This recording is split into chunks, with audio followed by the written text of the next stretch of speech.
year prepared a very nice agenda for the Transport and Climate Change Week 2024.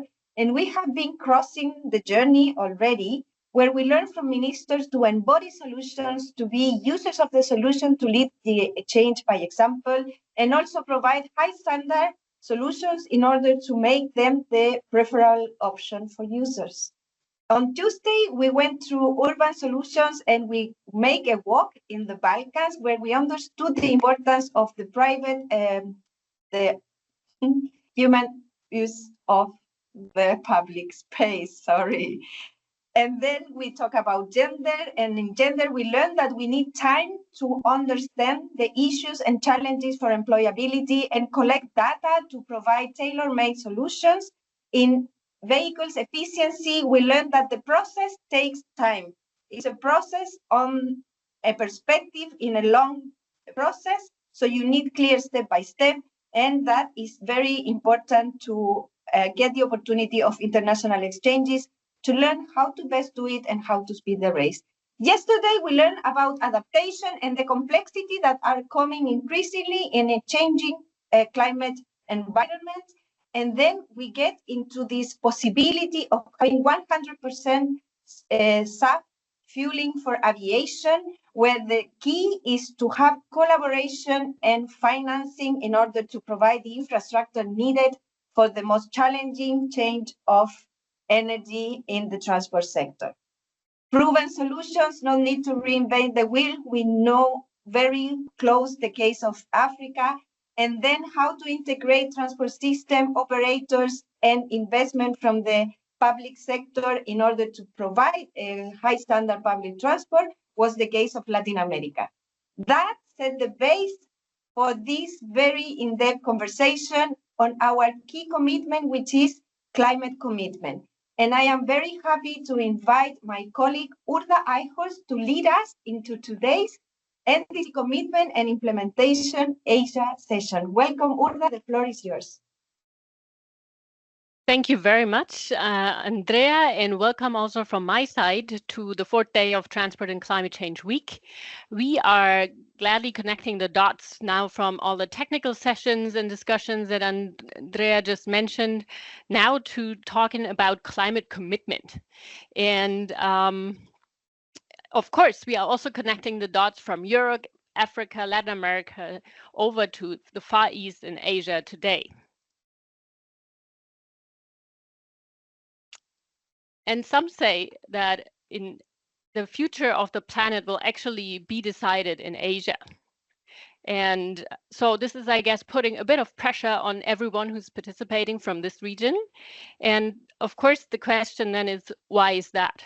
Well, as most of you will be very aware, of course, Asia is home to around 60% of the world's population, and this is also leading to a huge impact on economic growth over the past decades, but also on emissions. So we look into that in a bit more detail in a second.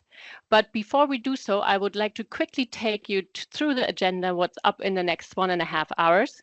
We'll do a little bit of seat setting, and then I would hand it over to our esteemed speakers from Asian countries, starting with a spotlight on data-driven NDC updates and updates of action plans in the countries, experiences from Vietnam and Thailand, before we look more at the subnational level and what implementation at the subnational level can deliver for climate commitments overall.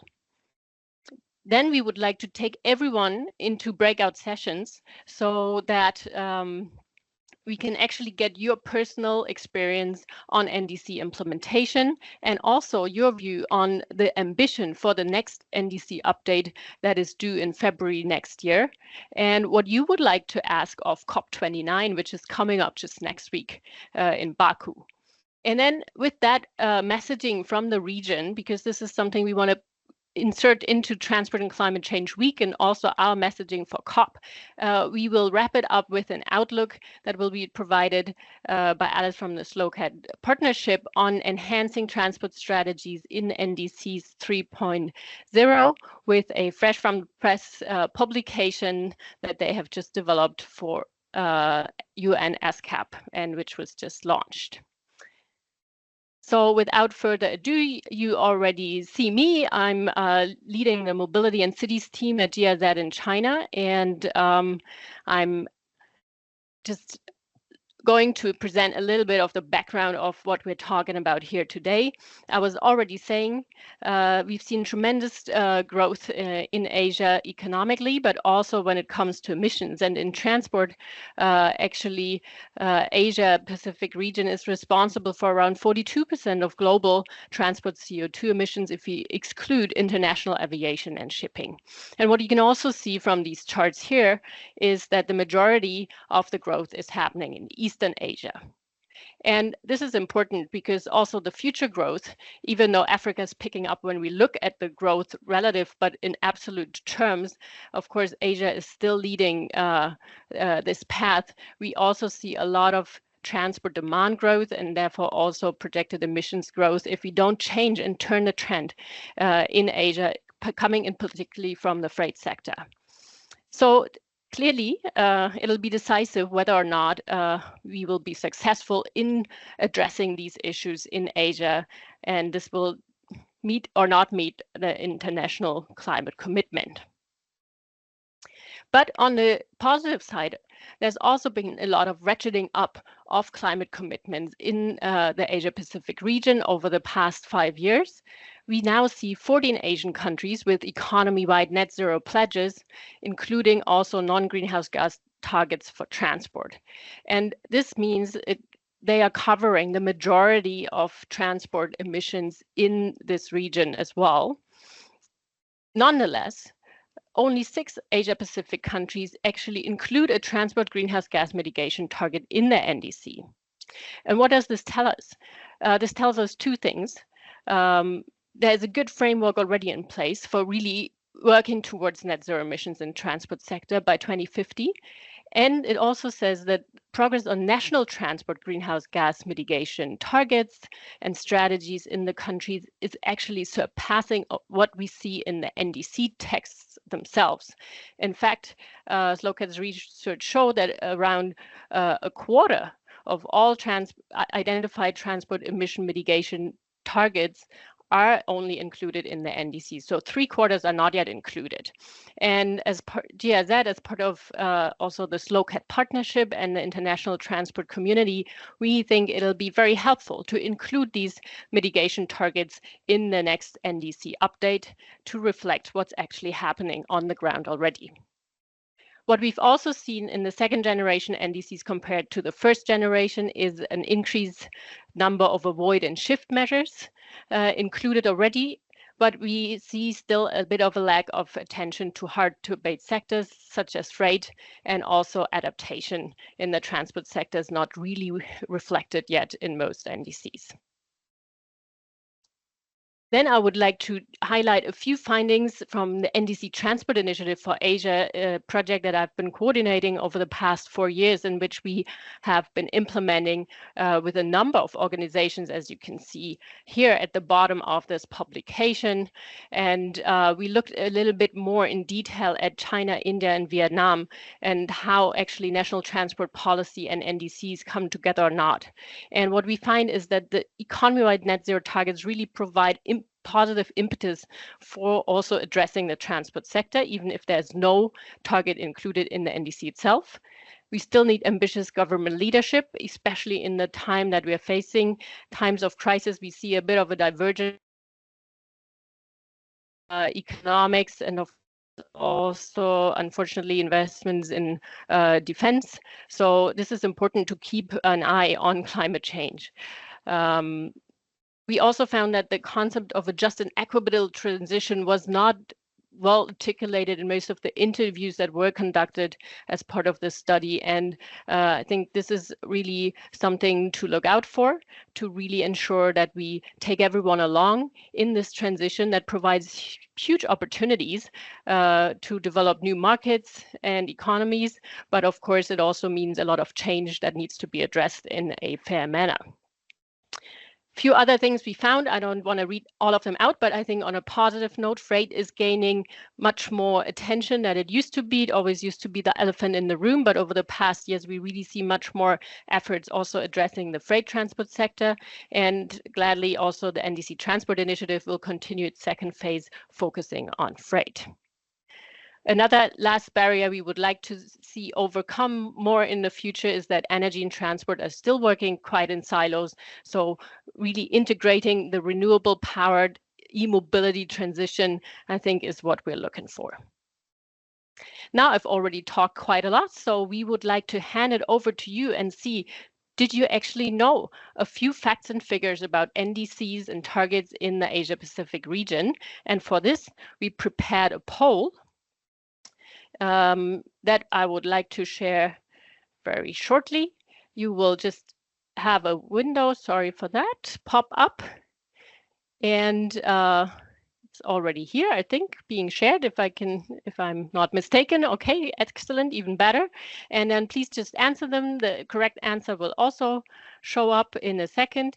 And this way you can then test a little bit your knowledge, and we'll get back to the poll in 2 or 3 minutes when you've had a chance to go through it. So I'm looking forward to get a bit of feedback also on the answers and how right you were with your knowledge on NDC targets and decarbonization developments. And you will always see the correct answer in green, obviously. So I think we can see there's a lot of knowledge in the room. 50% with the right answer on the first question. Targets, 82% were right. Around 50% right on Vietnam's target. That's also great. 50% thought they were not as ambitious as they are. So I think Professor Tuan can tell us a little bit more about that in a second. I think a good response rate on most of those. Yeah. I hope this was not too quick and you had a chance to test a little bit of your knowledge. If you would like to get some more information, then I would like to share a few of our latest knowledge products here that you can see. The first row out of the NDC Transport Initiative. I already introduced the vision to implementation piece. The Path to Zero was actually developed by the Council for Decarbonizing Transport in Asia that we set up as part of the project, and which really came forth with the vision and how to take everyone along on this path to zero emission transport in Asia. Then also would like to point out SLOCAD's Transport, Climate and Sustainability Global Status Report, really a repository of facts and figures, graphs and charts on the transition to sustainable mobility, and a stock take of how G20 countries are doing on their decarbonization of transport that we published together with Niti Aayog, the then G20 presidency. The India as the presidency, of course. And lastly, I would also like to highlight this brochure that we have on to give some inspiration on enhancing ambition and transparency in the next round of NDCs. And of course, stay tuned for the latest publication that Alice will present at the end of this session. With that, I would like to shift to the spotlight session on data-driven NDC updates and action plans. And I would like to directly hand over to Professor Leon Tuan, Chairman of the University Council of Hanoi University of Science and Technology. He's an expert on e-mobility, 25 years of work experience, and a long-term partner we've been collaborating with in the NDC Transport Initiative and other projects for a long time. And so very glad that you can join us today. If you would like to turn on your camera that we can see you, and let me know whether you would like to share your own screen or you want me to continue sharing. We can see your screen, but you are on mute. So please unmute yourself, and if you can then put the PowerPoint into presentation mode, it'll be perfect. Good afternoon from Vietnam. Thank you very much, Ms. Urda Eichhorst, for the introduction. I will take my time because the time is really constrained. So let me go directly to the presentation, namely E-Mobility Action Plan and its contribution to climate change mitigation in Vietnam. I'm Tuan from Hanoi University of Science and Technology. I also would like firstly, I would like to thanks to NDC, TIA, GIS for the support to this consultant project in cooperation with Vietnam Ministry of Transport on the e-mobility in the transport sector project. And the main content of my presentation include in three parts. The status of EV development in Vietnam as the first part, and the second is EV action plan development. And finally, I will close my presentation with conclusions and some recommendations. The first status of EV development in Vietnam. I would say that Vietnam has set a number of specific targets for green energy transition in transport, including the electric vehicle. According to a survey results in Hanoi and Ho Chi Minh City in 2020 and 2022, there is a high demand for car ownership in Vietnam. And more than 40% of the public transport enterprises have need or plan to convert to the electric vehicles. And initial results have been, I would say that, impressive because, you know, the production capacity in 2021 is an example that exceed the demand for the electric two-wheelers and equivalent to the new purchase demand for the electric four-wheelers. And the ratio of EV per charging station is 9.44. And on the right side, you can see that the electric four-wheelers started, you know, to introduce to the Vietnam market in 2019, and then increased very fast so far. And by 2023, there was, you know, about 29,000 of electric vehicle on road. And for the first 9 months of 2024, VinFast announced that they have already sold 44,000 of electric vehicle to Vietnam market. And e-buses are also operating in the 3 big cities in Hanoi from 2021, Ho Chi Minh City 2022, and Phu Quoc in 2023. Electric motorbike, electric two-wheeler was initiated earlier since 2018, and up to 2023, there was about more than 3 million electric four-wheelers in circulation, let's say that on the road right now. And it is the overview of the electric vehicle development in Vietnam. And the government already, you know, set the common goals for green energy transition according to the government decision number 876 for the transport sectors, and also the NDC 2022 updated, where we set the target for 2025, 100% newly invested buses use electricity or green energy. And in 2030, 100% newly invested taxis use electricity or green energy, and 22% motorbike, 30% cars, and 30% buses use electricity or green energy in 2030. And in 2050, of course, 100% of the road vehicles use electricity or green energy, which is, you know, we we have already announced the net zero target in 2050. And let me go to the second part, the EV action plan development. So within our consultant project, we designed 3 scenarios. The first one is BAU scenarios with the base year of 2019. And the second scenarios, it is the domestic scenarios, which is the national self-implementation scenarios. And the third scenarios is the net zero emissions scenarios with international support. And here you can see that we aim that in 2050 the share of green energy vehicles fleet by scenarios by DOM will be about 39%, and by net which is 99%.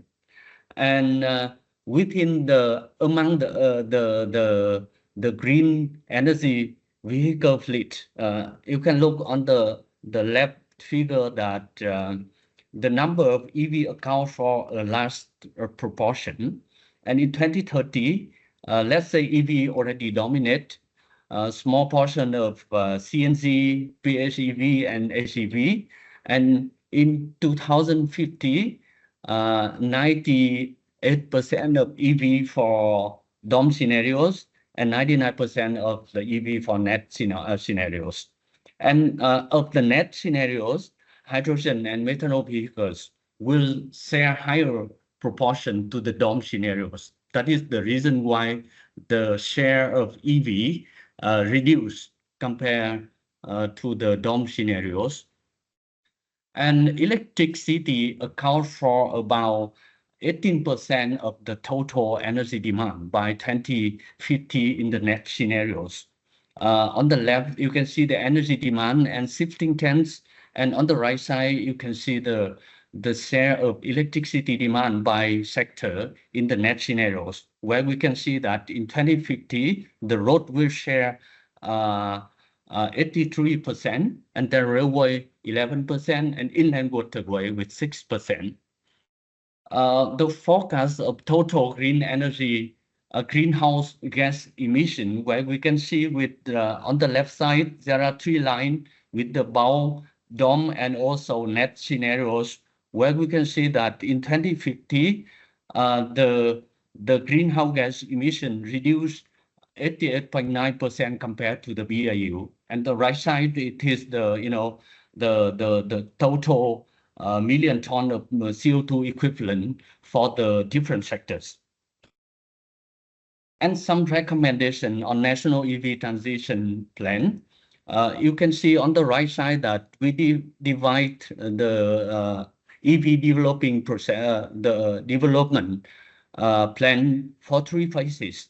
Up to 2030, it is the starting phase, and then the next 10 years for rapid growth phase, and the last 10 years for steady growth phase. And we set the targets for on-road vehicle like motorcycle, cars, bus, coach, and truck for the year 2030, 2040, and 2050, and also mainly the main solutions for each phases. Yeah, so I come to the conclusions and recommendation. On the left side, you can see that the EV have penetrated to the Vietnamese market as an inevitable trend, and the policy intervention can strongly promote the development of electric vehicle. Of the DOM scenarios, there will be about 23.5 million EV by 2050, and of the net scenarios, there will be about 50.1 million EV by 2050, and the net scenarios could reduce about 88.9% in the greenhouse gas emission compared to the BAU in 2050 in the whole transport sector.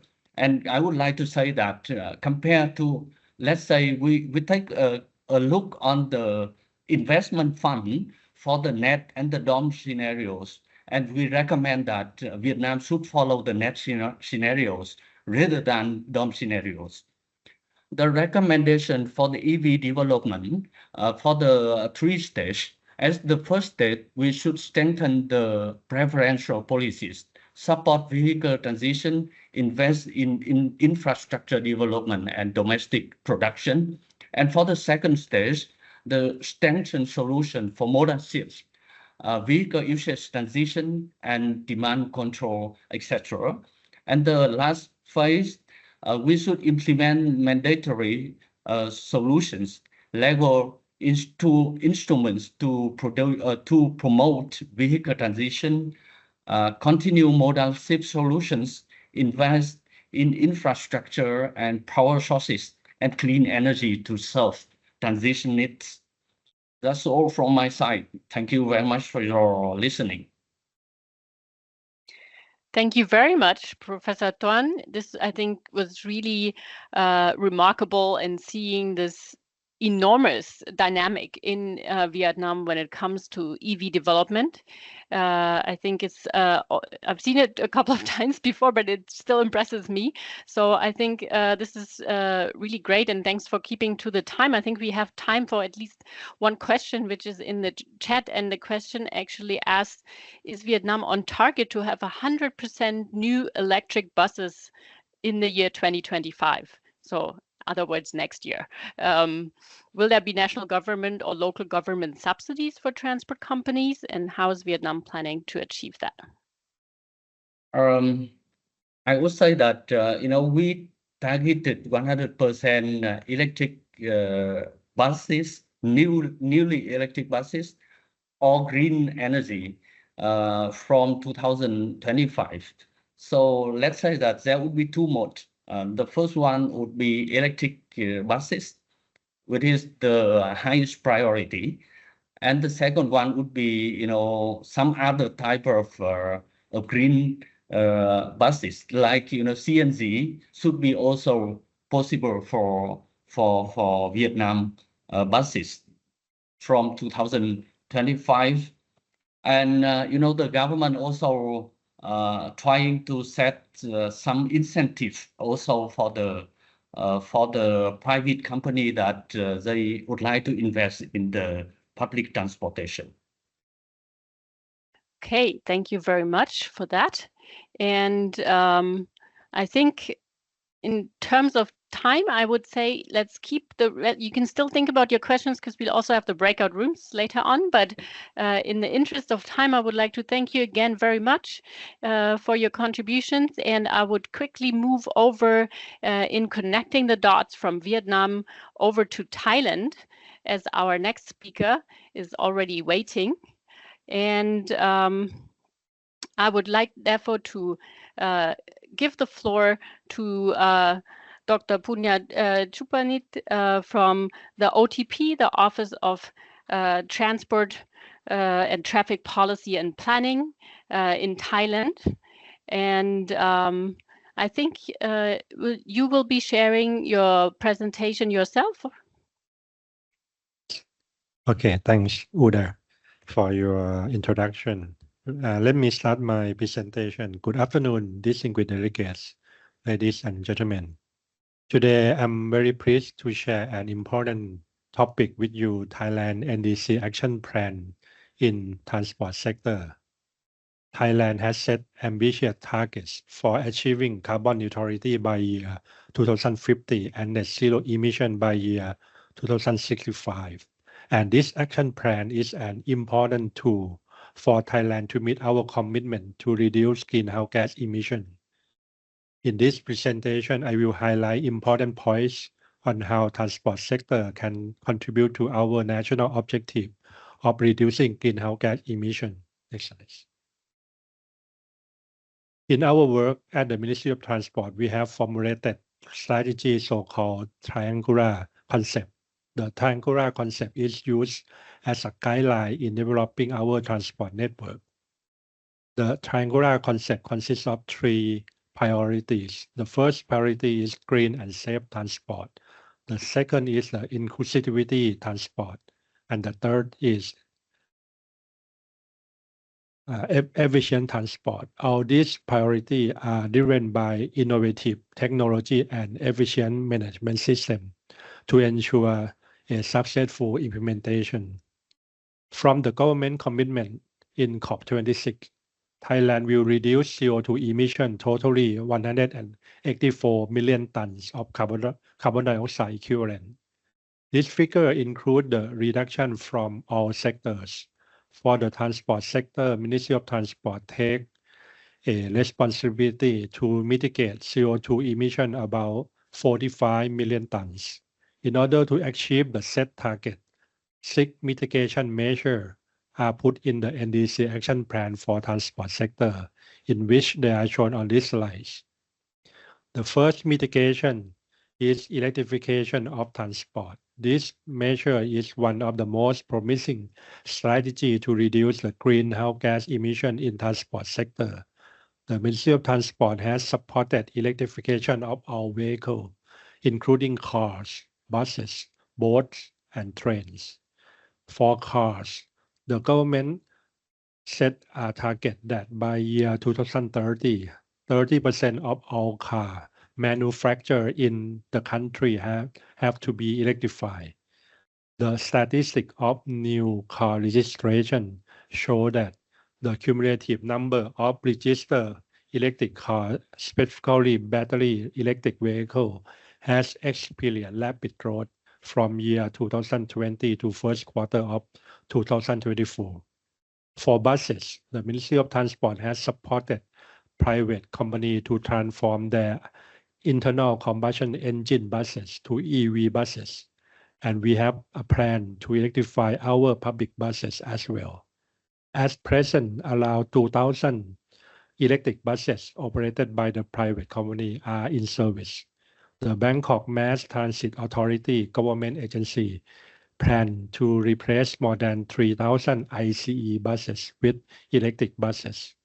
For boats, at present, 35 electric boats are being deployed along the Chao Phraya River, in which Chao Phraya River passes through many tourist places in Bangkok. For trains, Ministry of Transport is doing a research to transform ICE locomotive to electric locomotive powered by the battery in a bogie. At present, we successfully developed a prototype of electric locomotive powered by battery, in which it can operate within a distance of 200 kilometers. The research is still ongoing in order to develop more effective electric locomotive, which can operate with longer distance. The second mitigation measure is a developing of public transportation for urban area. In order to reach CO2 emission reduction target, only electrification of vehicles is not sufficient. We plan to reduce the use of private vehicles by encouraging people to use the public transport. In Bangkok, which is the largest city and busiest city in Thailand, Ministry of Transport has a clear action plan to develop mass rapid transit network to cover the whole Bangkok as suburban area. In our MRT master plan, 14 lines of MRT with a distance of 400 kilometers will be developed. At present, 7 MRT lines with a distance of 276 kilometers are operated. 2 more MRT lines are under construction now, and 3 more MRT lines will be started to construct in the near future. Next slide. Not only developing public transport in Bangkok, Ministry of Transport has a plan to develop good public transport services in other 7 major cities in order to reduce the number of personal cars on roads.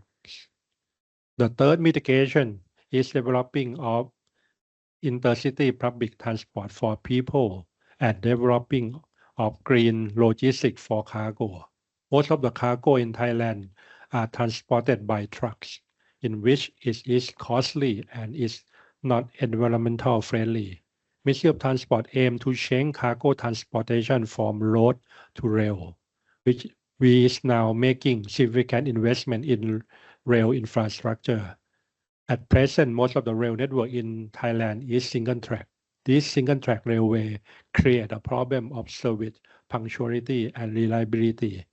Therefore, Ministry of Transport is now accelerating double-track development for the whole railway network in order to reduce travel time and cost of the cargo transportation. This will result in a reduction of a number of trucks on our highways. For people traveling, Ministry of Transport is now working on development of high-speed train. At present, 2 high-speed train lines are under construction. This high-speed train will offer faster and more efficient travel between major cities and between the regions. Therefore, need for road traveling will be reduced, in which it can reduce a number of cars on the highways. Fourth mitigation measure is energy efficiency improvement. The Ministry of Transport is now implementing energy efficiency improvement measures such as CO2 tax policy and vehicle emission standards. The goal here is to remove all vehicles with high level of CO2 emission from the system. Currently, the Office of Transport and Traffic Policy is receiving support from GIZ to conduct a study focusing on optimizing vehicle efficiency.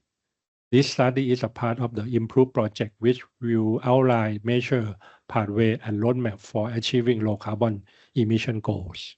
The fifth mitigation measure is promoting of green infrastructure. The Ministry of Transport intends to encourage development of transportation infrastructure that enable decarbonization, such as green bus terminals, green train stations, green deep sea port, green airport, and electric charging station. Furthermore, the Ministry of Transport also support regulatory and administrative framework such as congestion charge scheme, low emission zone scheme, safety standard protocol, and other to ensure the decarbonization in transportation system.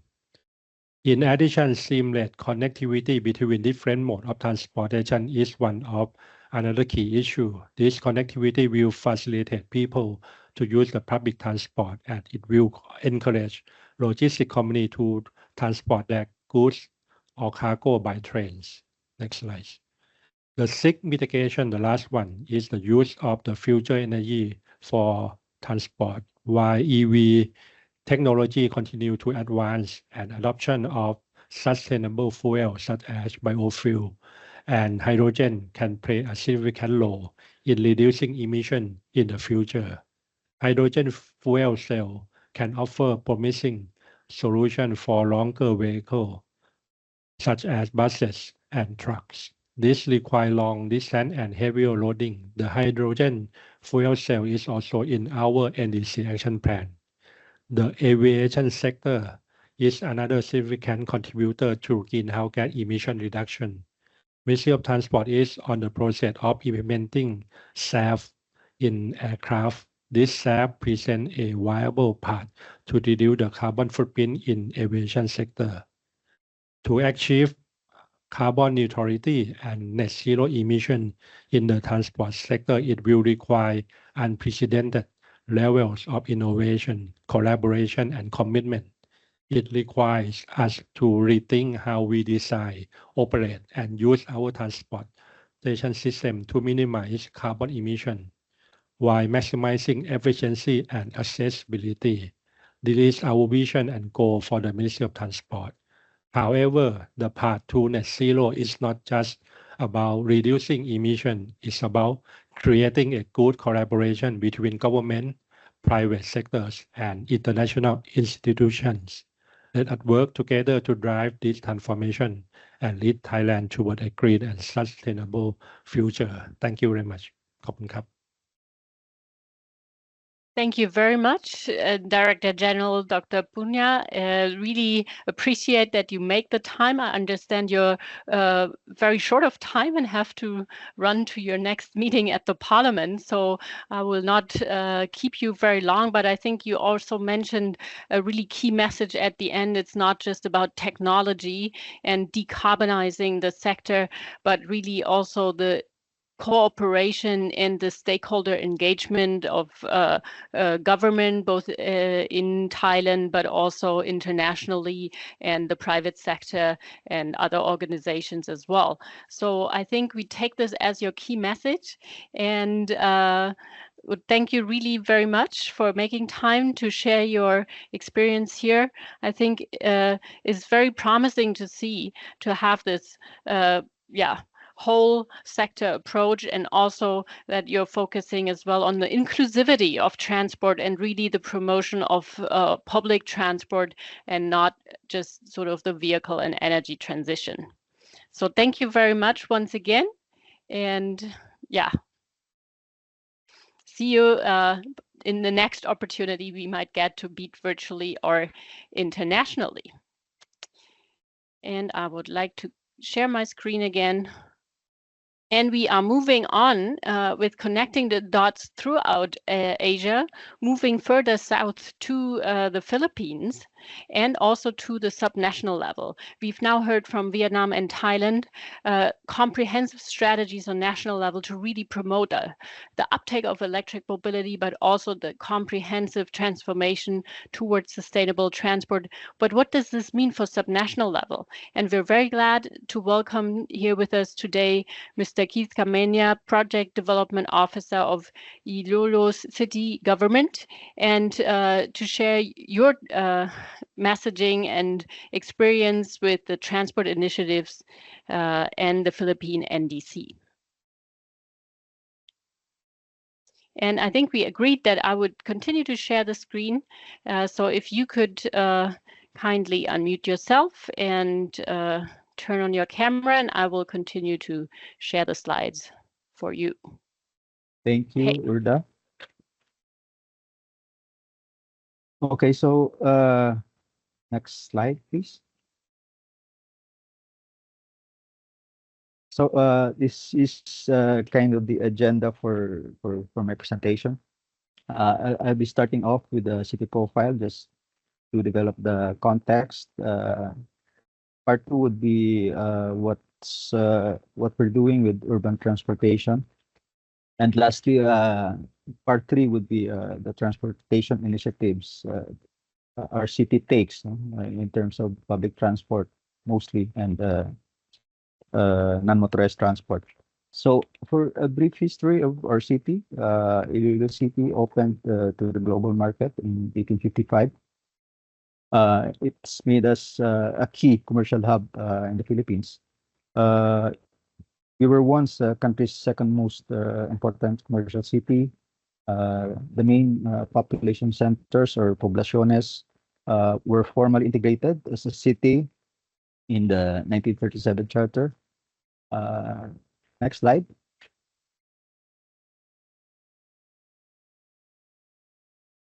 Moving on to the demography and geography of the city. As of the 2020 census, the population is 458,000 with a growth rate of 0.7%.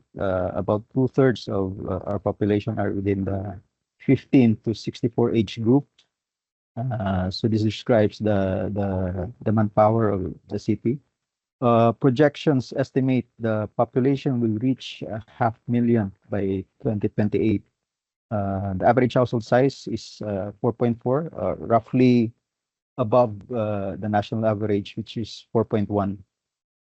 The city land area is 78 square kilometers and is divided into 180 barangays or wards, as you call it. The terrain is largely flat, and currently our land use, 36 of the area is built up. So next, for the transport and mobility situation, regarding public transport, we have jeepneys, taxis, and even app-based services. For last mile connectivity, we have there are bicycles or tricycles rather, and pedicabs, the pedal version of tricycles. Looking at the trip data, 74% of commuters rely on public transport. When it comes to trip purposes, 41% for work, 20% for school, and 39% for other reasons. 20% of the city's vehicles are public transport. Lastly, trip origins are evenly split, with 50% within city trips and 50% from outside the city. Next slide.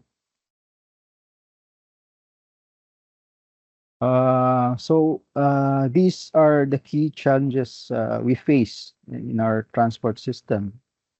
Starting off with safety, we're dealing with issues like road crashes and unregulated operations.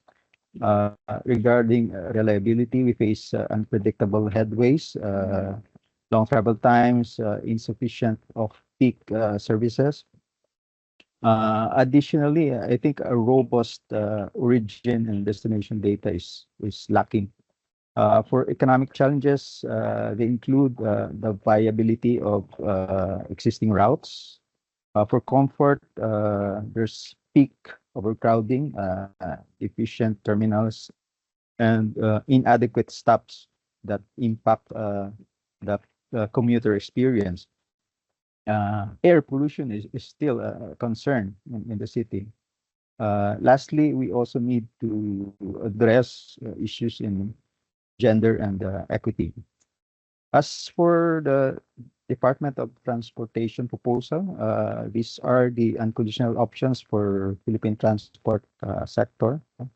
The targets for reducing GHG emissions involve 4 essential programs. Number 1, railway projects.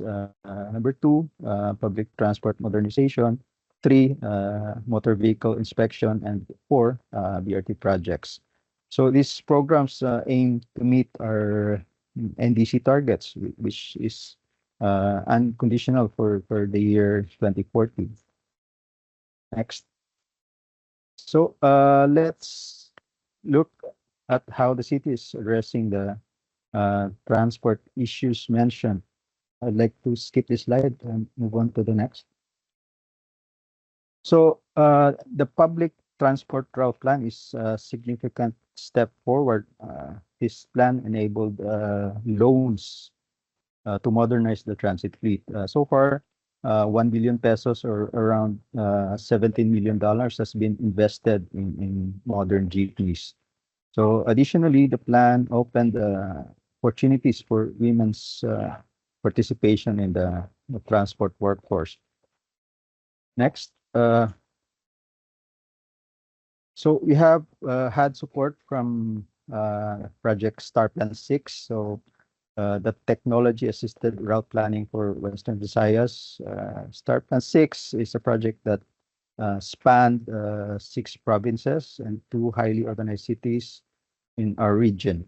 So the critical components of which include training of trainers approach in collaboration with our local universities, also helping to build the local expertise.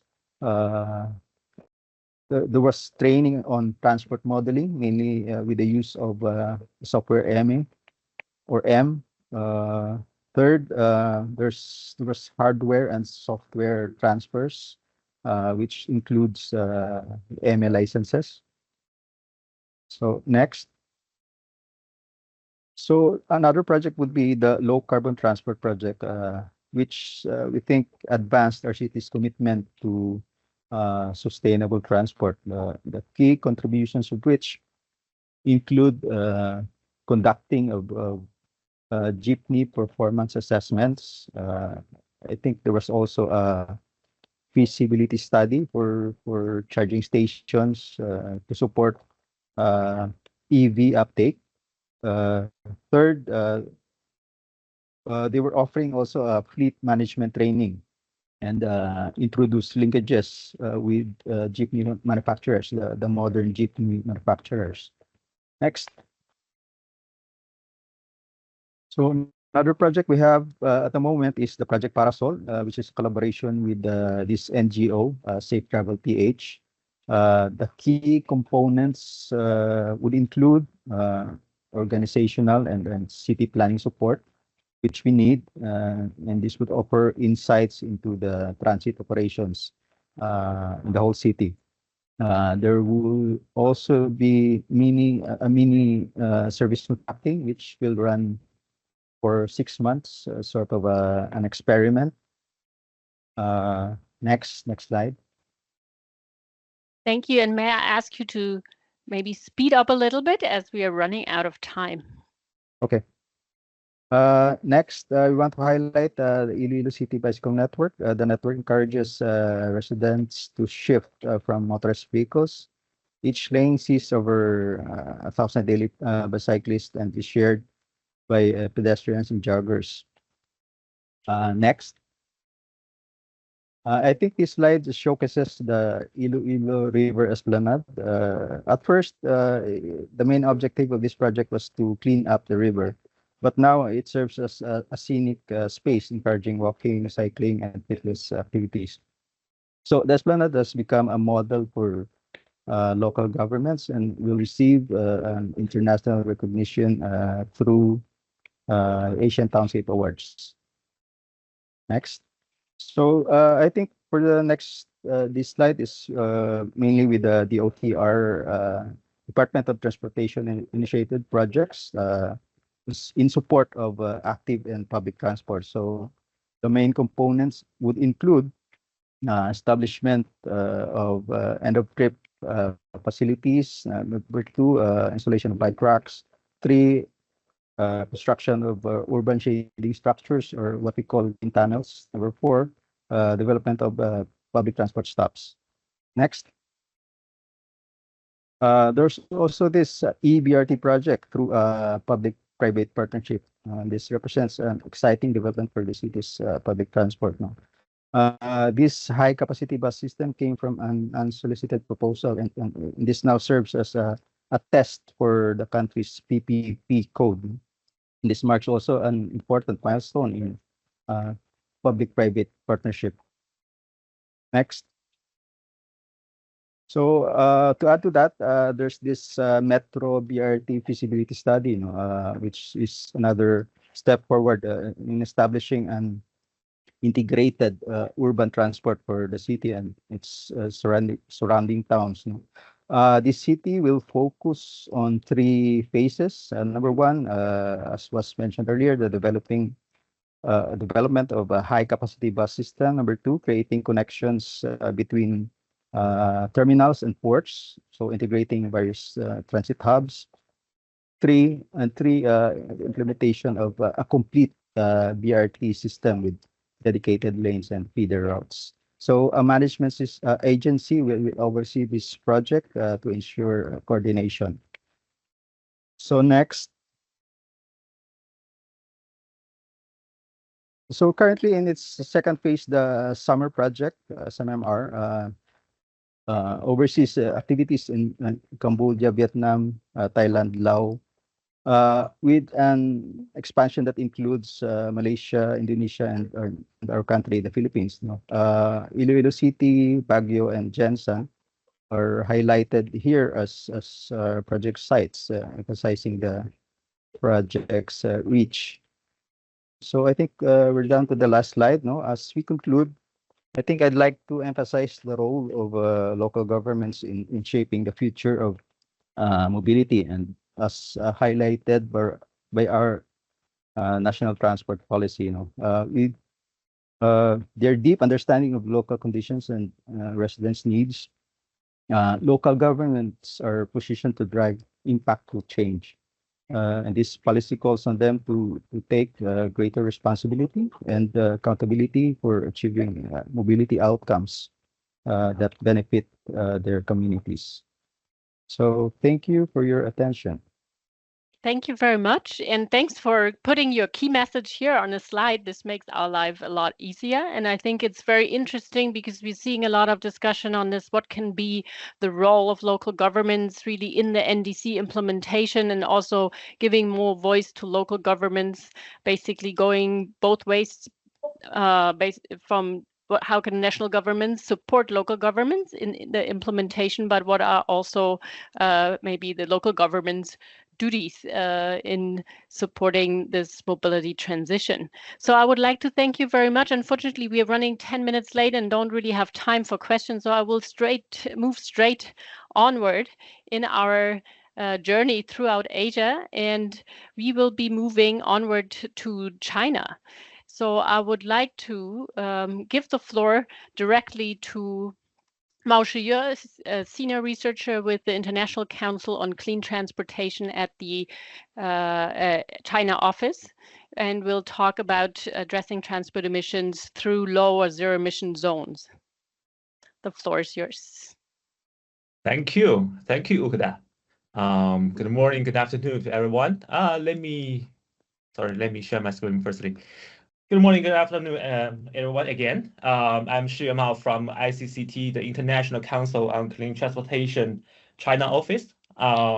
Today, I would like to share something about the global cities' efforts on controlling the transport emissions by low or zero emission zones. So today I would like to share some information and facts to you firstly, and to provide you with some quick insights very quickly, because we only have 10 minutes, right? Okay, so before we start our story, let me just briefly introduce ourselves. We are ICCT. We are an independent non-profit research organization, which was founded since 2005. We just doing some policy researches, so we providing many policy analysis based on data and science. We are helping global policymakers to do the right things, to improve the environmental performance. So we're doing a lot, and we cover a lot topics around transportation. So okay, so the first one, let's say this is a very broad general overview to you, and I believe that many of you have already know that the transport sector is a very significant contributor to greenhouse gas emissions and air pollution, especially in urban areas. On the left-hand side, you can find that that air pollution is kind of a very major contributor, and for pollutants from the transport sector specifically, that's nitrogen oxides, the carbon monoxide, the PM, and VOC. Right, and on the right-hand side, that's very clearly we can find that the transport sector has long been the second largest GHG contributor in the world, right? So based on this stat, we can find that we are very glad to find that global cities are proactively promoting the low and zero emission zones. I would like to show you on two folds. The first one, this slide, this shows some information about the different cities with their measures of zero emission zone or near zero emission zone on motor vehicles. So you can find there are some very good examples. Firstly, in Europe, we can find some in London, in Paris, in Amsterdam, and Rotterdam.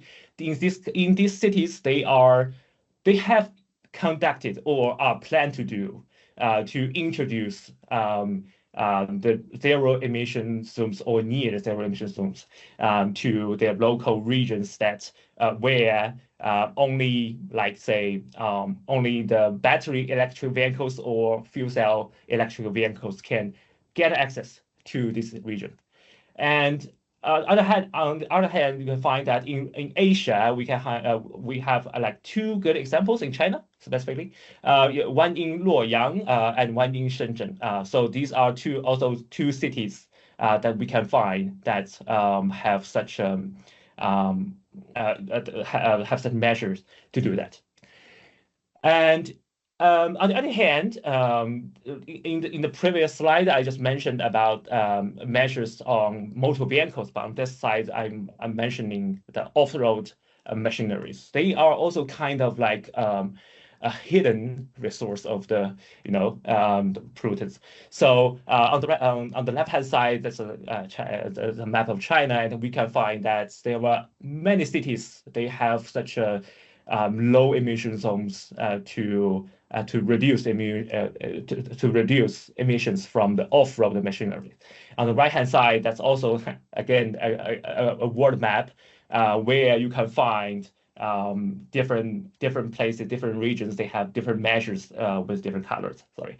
So anyway, that's just like give you a very broad view on what global cities are doing to control such pollutions and GHG emissions with the low and zero emission zones. Okay, so aforementioned, I've just provide you some information and facts. So what we can learn from these global cities efforts. They are very good examples. So here I would show you 5 policy insights. The first one, that's very clear. The legal basis is the foundation, of course, right? On the left-hand side, that's some examples in China, and on the right-hand side, that's some examples in Europe. I would like to go deeper into the left one. I just show you 2 cases, one in Shenzhen and one in Hainan. In Shenzhen, because China's law just authorizes local bureaus to implement road access restrictions on vehicles by fuel type. So that's why like Shenzhen, their local authorities can do this, right? And Hainan cases, Hainan is kind of a more special case because Hainan is a higher level because Hainan is a provincial region. So Hainan province itself is authorized as a local authority to do that, to introduce the zero emission zones based on air quality conditions. So Hainan province, they have more room to do that. So sorry, due to time, I will skip the right-hand side. And the second one, that's for, I just mark it here, say the trucks ban first, because I would show you the Shenzhen case again. On the right-hand side, you can find that's a map of Shenzhen, and I have highlighted these low emission zones for in Shenzhen with red one with red color. So we can find that these areas. Shenzhen just implemented this, introduced the low emission zones very early, back from 2018, and all the diesel trucks are banned to access to this region actually. And it's actually it's completely banned because it's a 724 ban to access, and if any breach or violation to the regulation, the drivers and the companies they will have a penalty, and especially for the driver him or herself, they will have like their license will be deducted with the points, credit points. So and it's very important for transit driver. Yeah. So so that's a second one, and the third one is very straightforward. We need to have this new measure from the pilot areas to broader regions. So I mean here, that's a test makes perfect, right? So the Shenzhen example again. That's I've told you that Shenzhen just implemented low emission zones since 2018, right? On the previous slide. But the newest message is that from the April 1st this year, Shenzhen, the local authority has expanded the scope of the low emission zone to the entire city. So which means that Shenzhen just have a pilot project in some scattered regions, but they expanded the scope after all. And next one, that's say we can some cities can transform from low emission zone to zero emission with a predictable roadmap. I think this I have to say it's it's important. It's an important mindset behind the policy making, because I just show you an example in Europe, in Amsterdam, Netherlands. We can find in this table that they just introduced the low emission zone firstly, or maybe by 2025 or sometime. And after that, the Amsterdam will transform the low emission zone to zero emission finally by 2030. So I think that's a clear roadmap and work plan to guide. This can that can guide the demand and behavior of fleet owners, operators, and I think that's actually is very important for public to understand your point, policy point actually. So. And finally, actually, I would not deny any importance of other supplemental policies. So localized supplemental policies are still critical.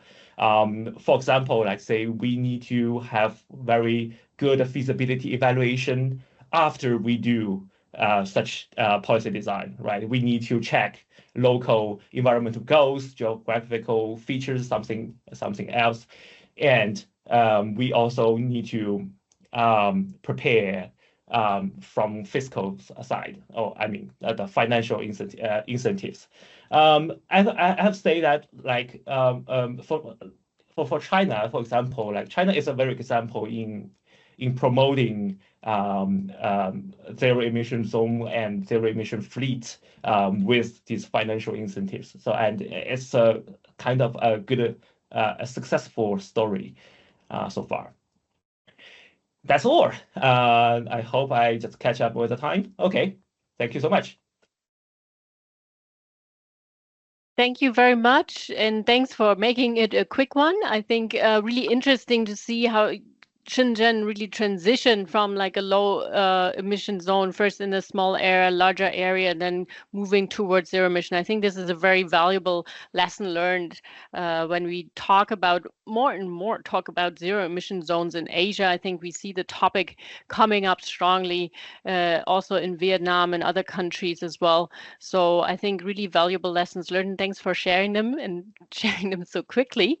So this actually, if we go beyond time, we'd have time for the breakout sessions or questions here.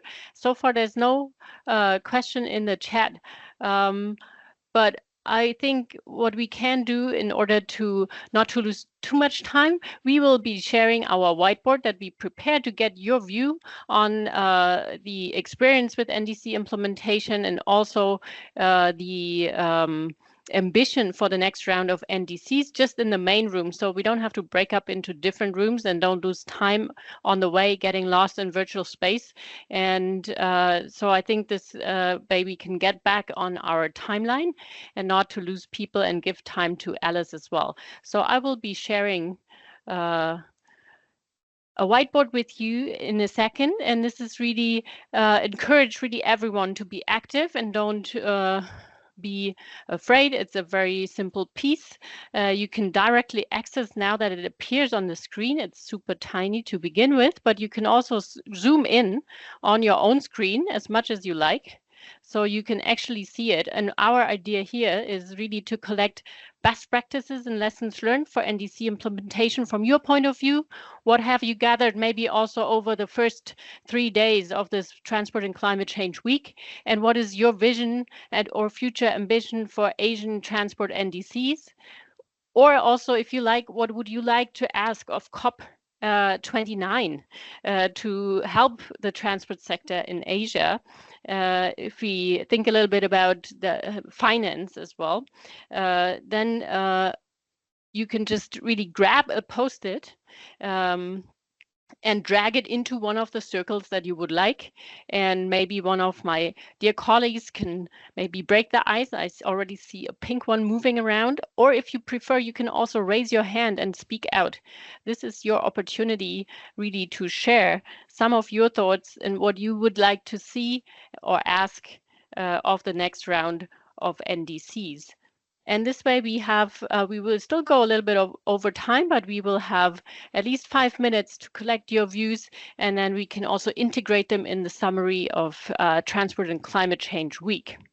So I think one best practice that we heard from Thailand was to really also focus on cooperation of government with private sector, with other stakeholders, both in the country, but also with international cooperation to push the agenda forward together. So it would be great maybe if one of my colleagues could put this in as a lesson learned from this particular session.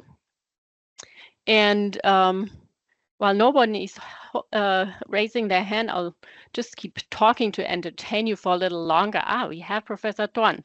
Yes, please, over to you. Please open your mic and your video. Okay. Yeah, I just want to share, one point of view regarding the lesson learned from NDC implementation.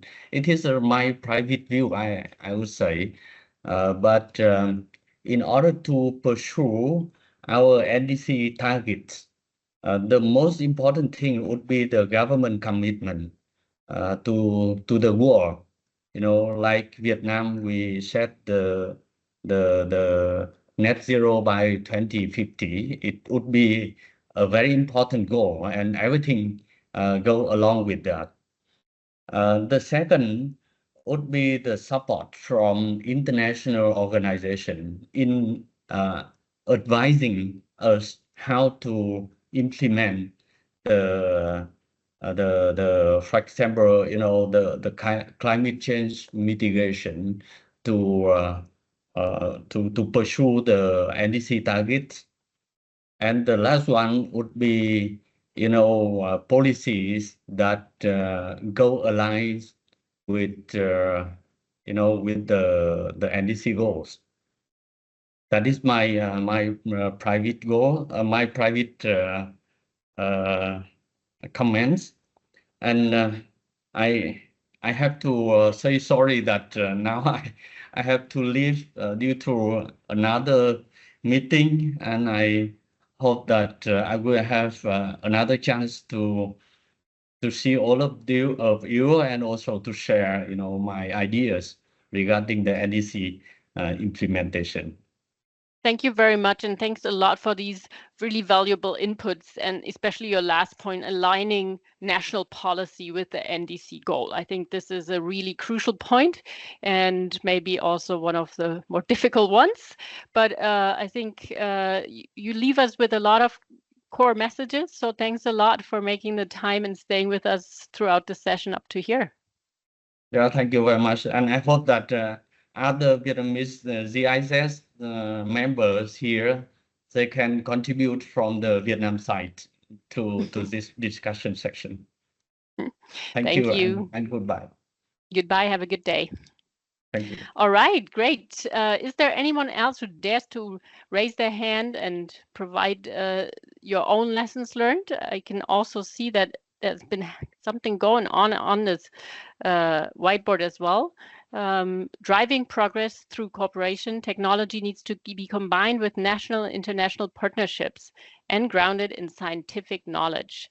So this is also a summary of the input from Dr. Punya from the OTP. Then we see a massive campaign is part of the future vision. That is interesting. It would be great if someone who maybe could explain a little bit more what kind of massive campaign this would have to be. And Asia leading by example. Okay, I like that. And we've seen that, in fact, if we look at implementation, some countries are already close to achieving some of their targets set in the first round of NDCs. China is doing very well on their e-mobility target, but I have a hand up by Neha Gupta. Please, over to you. If you could turn on your video and mic, please. Hi, apologies. I won't be able to turn on my video as the bandwidth is low.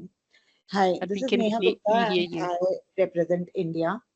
So one thing I would like to highlight is it's really important to align the national targets with the goals that the subnational levels have. Like for instance, in India, there are like more than 20, 30 states, and each of them have their own mini governments, right? So of course we do have national targets at place, but it's the implementation is really going to happen at the subnational levels. So that's very important that whatever target we set at a national level, and specifically, in a country like India, or for that matter, in the rest of the other countries in Asia, that we align those targets, we see to it what kind of resources are available at the subnational levels. Whenever we are going to, announce a policy level support, or policy level implementation targets, it's very important to involve the people working at the subnational levels as well. Yes, thank you. Thank you very much for this point, really aligning the national and subnational policies so they can work together towards the same goal. And if I may ask you, so Indian states, most of them already have an EV policy in place. So would you say this is already quite well aligned with the national policy, or is there a big gap? No, of course, the way the subnational policies have developed their respective EV policies, it's really great. But yes, of course, if we actually see to the certain goals, so say for instance, having, say 80% public transport, or like 70-75% electric two-wheelers in the state, or like having, for instance, now there's a goal of having at least 85,000 charging stations, by the target year. In that case, it's really important to see to it what is the state level requirement, how the state's performing, what have been the adoption rates, for instance, of different form factors, the different EV form factors, how has been the charging infrastructure development been taking place in those states, and what are the specific requirements of the states. Like we do have states like Jharkhand, Odisha, and all, which are mineral rich states. So their requirement of say a particular form factor being turning into EV may be different from whatever has been, say, announced at the national level, right? So in that particular state, it might not be easy to convert, say, a diesel run truck into an EV, but for some other states it might be easier. So that those kind of things really need to get aligned. But yes, of course, if we talk about state level EV policies, they have been designed, beautifully. And then thanks, and also taken the local circumstances into account in this alignment. Okay, thank you very much. Inclusivity as well, gender inclusivity as well. I would really say that this needs to be taken into account. Yeah, thank you. Okay, we want another card for considering gender inclusivity as well. Thank you very much. I think it is the case with climate change. Unfortunately, time is always ticking and we are never fast enough. So I think we will have to close this session, but I'm aware there's a lot more messaging here in cooperation of popular transport in NDCs, for instance, and we will collect them all as we make the summary of the session later on. But now I would like to just hand it over directly to Alice Yu from the SlowCat Partnership, where she is the director. I'm sorry, I don't be there right away, of Outreach and Strategic Communications. And yeah, Alice, thank you. The floor is yours. Thank you so much, Urda. I really enjoyed today's session. Thank you so much, first of all, for all of the great insights, presentations, really between technical and policy implementation, I have really enjoyed listening to all of the great experiences and knowledge that's being shared by different partners today. One of the biggest takeaway I think I've heard from today, and I think we will all agree, is that there's so much potential for NDCs, right, to still optimize its policy impacts, leverage investments towards low carbon sustainable transport. And as Urda has shared earlier at the beginning, there are still significant gaps, however, remain in the ambition, specificity, and the comprehensiveness of the climate action for transport mitigation, adaptation, and resilience set in the region's NDCs. And we heard a lot of great things just now, just with that very brief whiteboard exercise, but we're hearing that there are wide different ranges of approaches and tools and policies that we can adopt in order to fill in these gaps. So I just wanted to take use of the remaining time that we have to share some insights from a policy brief that we have developed through the High Volume Transport Applied Research Program funded by the FCDO, the Foreign Commonwealth and Development Office of the UK8. And this policy brief was jointly developed by UNESCAP and SLOCAT with support from the Asian Development Bank and the Asian Transport Outlook. The brief was literally just launched today at the ministerial meeting of the 8th session of the ESCAP Committee on Transport. Now, very quickly, wanted to share some ideas, which you already captured, by the way, in a lot of the discussions that we have today. Recommendations for the next round of NDCs. Next year is such an important year because countries will have the opportunity to renew, redefine their decarbonization and resilience adaptation targets for transport. And potentially there's so much opportunity to connect climate actions and transport policies, but we need to bring it to a broader economic development and equitable prosperity and resilience goals. Setting targets, timelines, actions, I'm sure we know that is so important. Applying the effort to improve framework. Just now we have heard different, as we were just mentioning, diversifying the different types of transport modes being included in the NDCs 3.0 is very, very important. And that include improvement of public transport systems, walking and cycling infrastructure, phasing out in old vehicles and the uptake of electric, not just cars, but also rail and vehicles across different sizes of vehicles as well. And of course, transition away from fossil fuels and emphasizing the use of renewable energy is particularly important. But there are a few points that we cannot simply forget. Let's remember that beyond the staggering financial losses in transport assets, disruption in transport severely impact a country's connectivity and development. And this is particularly important for Asian countries, especially also for the island countries as well. So strengthening the adaptation and resilience of transport infrastructure and networks needs to be prioritized in the next round of NDCs. And at the same time, at COP29, we're very excited because we're going to see what we call a new collective quantified goal, another new acronym, coming up from the UNFCCC. But this new goal on climate finance is supposedly going to set a new financial target to support developing countries in their climate actions post 2025. And at the same time, we know that low and middle income countries in Asia and Pacific, they need investment in infrastructure of about USD 1.7 trillion per year until 2030 to sustain their growth, eliminate poverty, and address climate change. So this big financial gap still needs to be filled, and Asian countries need to leverage these emerging opportunities in the processes in order to accelerate finance needs and approaches for low carbon transport. It's also really crucial to know that one sector alone cannot achieve the transformation, so we need cross-sectoral governance, capacity building, and skills workforce development in order to align our efforts across different sectors to optimize our approaches the most.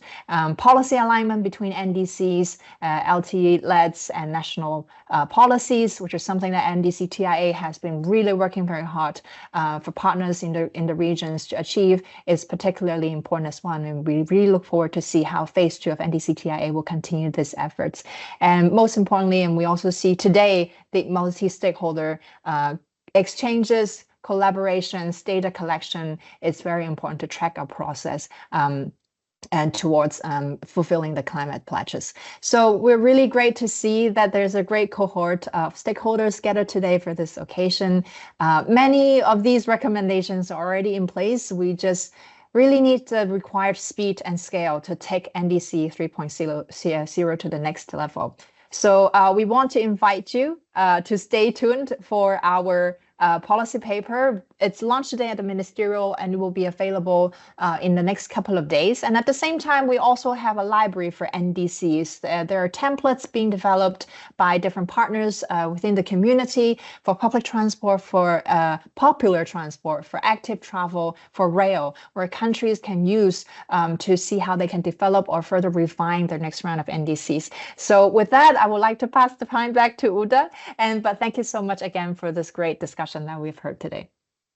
Thanks a lot, Alice, and thanks for speeding through your presentation. You mentioned it will be launched at the ministerial. Maybe you can say at which ministerial. Maybe not everyone in this call is aware where the it was actually launched earlier today in the 8th session of the SCAP committee. So, but then we will make it available on the SLOCAT website. We don't have the link just right now, but we will hopefully that there will be a way that we can share with the participants with here today, or otherwise follow SLOCAT. Yeah. Visit that's exactly the SLOCAT website and also their social media accounts. You can't miss it. And thank you very much. I think perfect timing as it is. I still think we started out with the important role of Asia to combat climate change because of its sheer size, the economic capacity, but also its progress when it comes to the decarbonization of the transport sector, the rollout of electric mobility, and while also we need to consider the diversity that we have in Asia is sometimes forgotten, but of course we are talking about very different countries, especially if we talk about Asia Pacific even more, the largest countries in the world with China and India, and then also much smaller countries, somewhere Nepal and low-lying island states. So of course Asia is not just one country. So I think Andrea, you wanted to come back to us and also guide us through the rest of Transport and Climate Change Week. I think there's been quite a bit of messaging going on already. It's going to be hard to summarize it in one message, but I'll give it a try. And I think maybe we could say if we keep up the political will with cooperation, international and national, and the alignment of national and subnational level, then Asia can continue to lead the transformation to sustainable transport as maybe a bold hypothesis, but I think that was occurred by leading on it by example in the whiteboard. So I'll just put it out there, given that also COP delivers on the finance goal that we are all looking forward to. Thank you, Urda. Thank you, everyone that has been behind the scene preparing these sessions. Thank you for every speaker.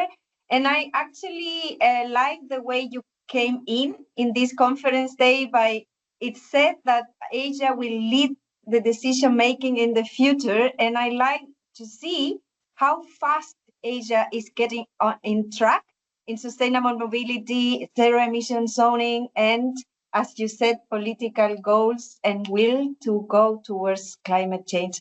So thank you very much. Not more than say in this moment than ask for a short evaluation feedback from your side. We are always trying to improve, and you know we are preparing next year conference already. So if you can scan the QR code that is about to come in a second, I guess. So yes, please give us a feedback for the organization of the conference, and stay tuned.